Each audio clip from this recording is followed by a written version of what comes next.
Look, now I think what is a very positive development in the story we covered, the Let Kids Be Kids group, and we talked to the lovely woman who organises that earlier in the week, had tried to book a room at Marlborough Civic Library to discuss the issues they want to discuss, and they had been banned essentially by the library and council staff because apparently they weren't diverse and inclusive enough, because they don't think kids should be, I don't know, have transvestites doing stuff within stuff. And they wanted to have a meeting, like a private meeting, or invite people to a meeting and have a discussion. And no, they were told that they were evil and they couldn't hire the venue. So the Free Speech Union got involved and said that's a breach of the Bill of Rights, and we're sick of councils making woke decisions like this. I actually think it's all ended up rather well, and to find out what has happened in the last couple of days, we're joined by our mate Jonathan Ayling from the Free Speech Union. G'day, Jonathan. How are you? Very good morning, sir. I'm very well. All right. What has gone down in Marlborough with Let Kids Be Kids and the Free Speech Union and the council officials? Well, look, I think this is what happens when a society takes a little bit of time and a little bit of money to make sure that there is an outfit, a sheriff in town, to make sure that they have their speech rights protected. All this saga, which has attracted a little bit of attention really around the country, has unfolded over less than 5 days, really. And in that time, we've gone from quite an egregious breach to a relatively agreeable settlement on all sides, I'd suggest. And in the past, the Free Speech Union has had to take up causes like this. This is around access to council venues, as you're saying, Sean, and this is not the first time we've had to be here. Okay, but you were going to call on the lawyers, you were going to take them to court, you came in over the top, all guns blazing. Right, what actually happened? Because we've gone to court in the past and we've fought the battle in the past, we've got a pretty solid reputation now, and we've got some good case law behind us. And so what happened was last Friday we sent a letter to them saying you've got till the end of business on Wednesday to come back to us. We think we have a very strong case.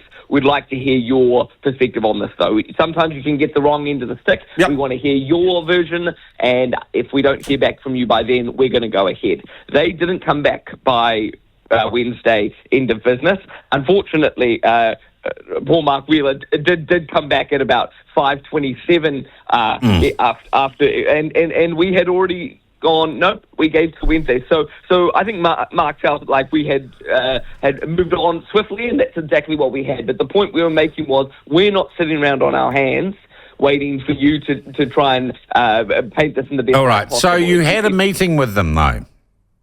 That's right. When was that? We have, yesterday afternoon, we sat down with them. Monday, we had said, look, same terms, come back to us by Friday and talk to us. Otherwise, we will be filing. In the courts, we've got a very strong case. We'll get this judicially reviewed, and they will declare that the council has acted illegally here.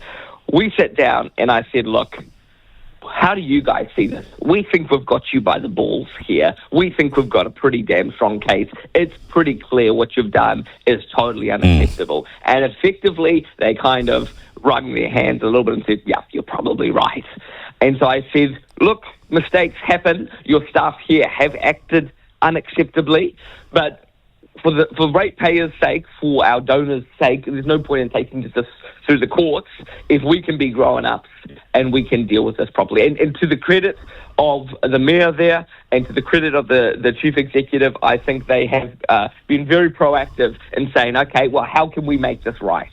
And I don't think we come across that often enough in public service where mistakes and really unacceptable actions have occurred. So there are three remedies that the Free Speech Union insisted we had to receive in order to not take this to the court and get them to really wrap their knuckles over the actions that occurred. The first is that they apologise to Let Kids Be Kids for this unacceptable conduct. Yep, say sorry. And what we said was, this is coming from the mayor, and it's on behalf of the council. You're not apologising on behalf of staff. Council needs to take responsibility. They are the authority, so they take good stuff.